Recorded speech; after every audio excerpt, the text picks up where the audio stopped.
be discussing at some point in the future. So those are the type of evaluations that go on as we look at fees that are proposed by departments. We'll find some fees that weren't necessarily included. Our goal will be to get everything on that website. But we're not in the business of making a profit. We are in the business of recovering our fees.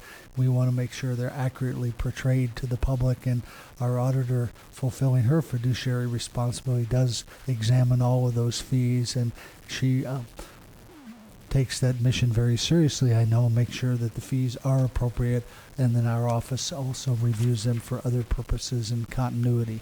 So that's kind of an overview to the budget process. If Jennifer, if you will take over from here, and then afterward Jennifer is done, perhaps we can open up the public hearing and take testimony.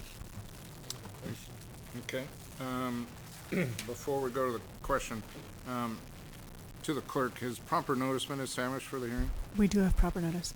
And is there any additional correspondence or telephone calls received? We've received 2 inquiries regarding the status of the zip tie program, but that is not related to today's public hearing. Okay. All right. Yeah, that was my question. What is the status of the zip tie? Our office, myself specifically, have had conversations with the sheriff. We've been had discussions with the HHSA director, Carmel Angelo, regarding cooperative effort with selling those. But our office is not recommending moving forward at this time due to the uncertainty of the overall process with Measure B, and how we would go forward with a program at this point until that issue is resolved. We don't think it's appropriate to do. But this is the 1st of April. I mean, it's growing season. So, in other words, to stall it off means another year without the program? Well, the complication is depending upon when you implement and how you implement, depending upon what happens in the election process, you may have some material out there that's been tagged inappropriately for what the fee schedule would change.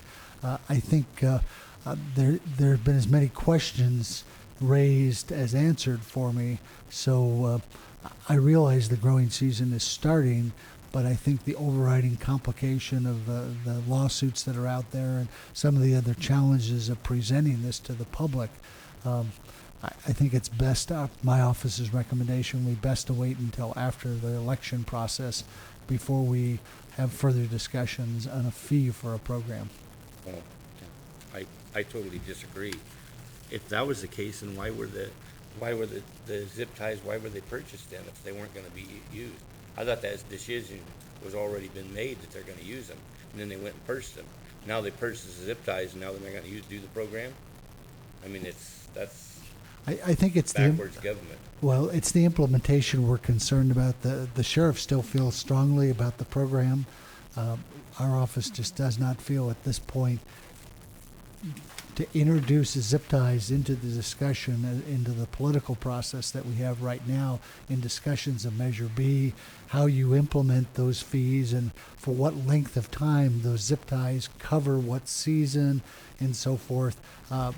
It adds some additional complications to the process.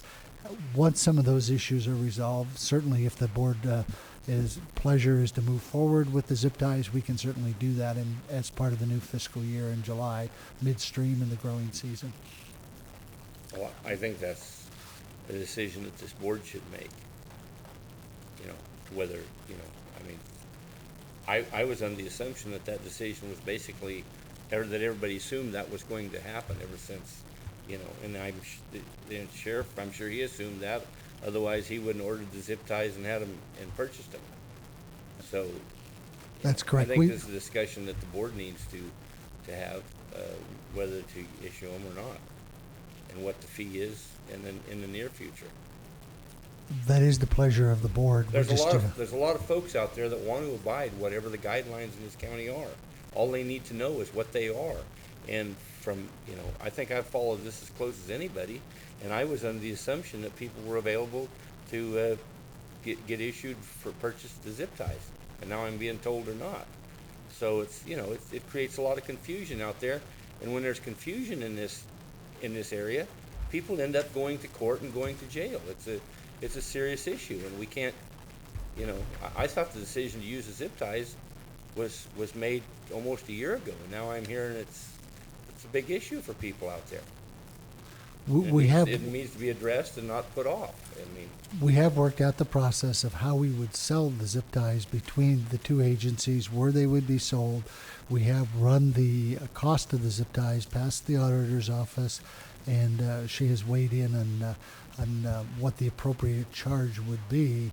At this point, there are some issues relating to implementation and its effect on the process and how we I don't enforce it. quite understand the issue of waiting for this measured the B vote.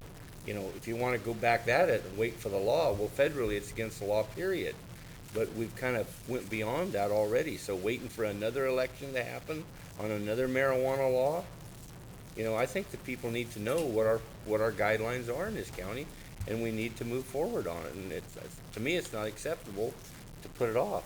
I thought that the program was moving forward, and they were going to be issued and purchased and moving on. Now I'm hearing this morning or this afternoon that everything's on hold, and that's not acceptable to me. I don't know how other board members feel, but it's a real important issue to me because it affects a lot of people in my district.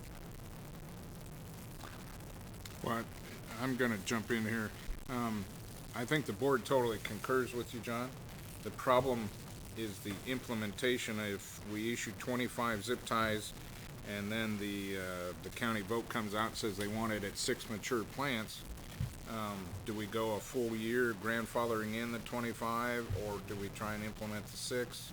I think that's the complications. I think that's a discussion and decision we make after the vote.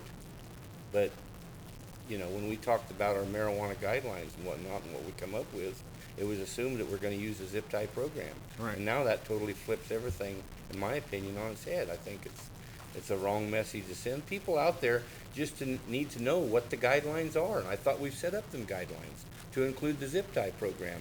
Now we're just made this arbitrary decision that we're going to hold off the zip tie program, waiting for a vote. It's ridiculous. I think this is a huge issue, and it needs to be dealt with immediately. We're certainly prepared with the background discussions to move this forward. If that's the board's pleasure, we're prepared to bring it forward in further discussion. But we have not included it as part of the fee packet today. Supervisor Delmore? Thank you, Mr. Chairman. I understand it's not on today's agenda, but I concur with Supervisor Pinches in that it's a very important part, in my perspective, of the whole program.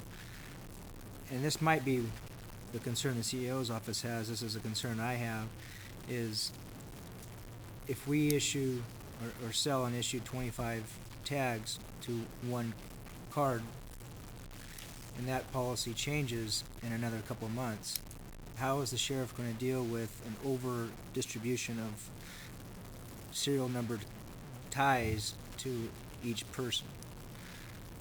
It's easier to go back and issue more if we increase that number, but to decrease it after they've already been issued, that to me is a question I would have for the sheriff and how he'd plan on dealing with that if it was to be implemented prior to the vote. That is part of our concern about how you would, in a sense, if you start selling your zip ties now, I think regardless of what happens with Measure B, you may have to grandfather in those sales through the remainder of 2008. And that's just the opinion of a non-grower who's new to the county trying to understand the process, but that may be the implication of the decision that you're making. Mr. Chairman, in the same way that once a building permit is issued, and if new rules and regulations come in that don't